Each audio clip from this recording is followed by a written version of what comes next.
Still, top of mind for me is what is top of mind for so many families, the pinch of prices and the cost. Look, addressing these costs has been and will continue to be my top priority the entire administration. And the way to do this is not to slow down our economic turnaround, not to step back from all this progress, but to build on it.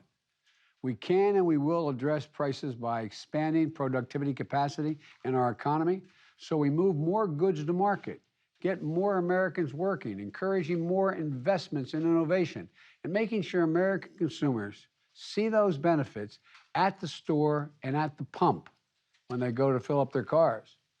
Let me describe 3 specific areas I'm focusing on. First, supply chains, and I owe a lot to the people, the business people on this call, on this Zoom.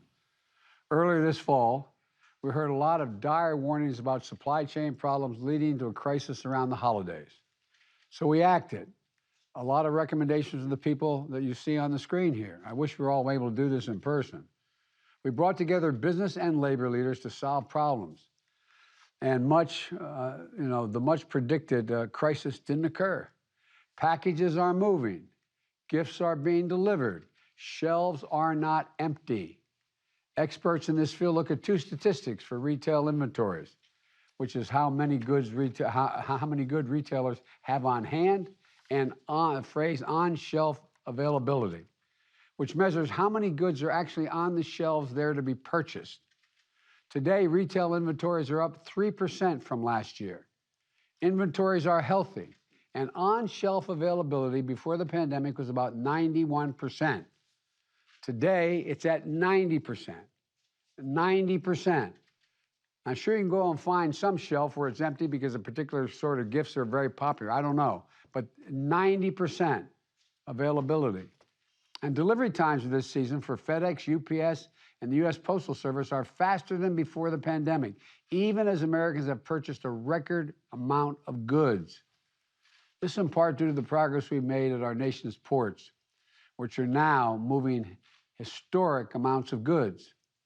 You know, after working with our administration, the ports of Los Angeles and Long Beach have nearly cut in half the number of those great big containers you see sitting on a dock for more than 8 days. This is striking progress since November. In fact, right now, the number of containers moving through our ports is higher than ever.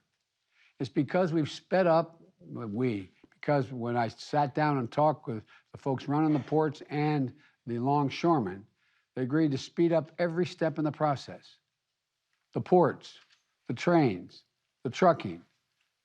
My bipartisan infrastructure law, there's $17 billion to speed up and modernize our ports. And tomorrow, the Department of Transportation is going to announce over $200 million in grants to ports nationwide. And we're making significant investment in freight rail as well.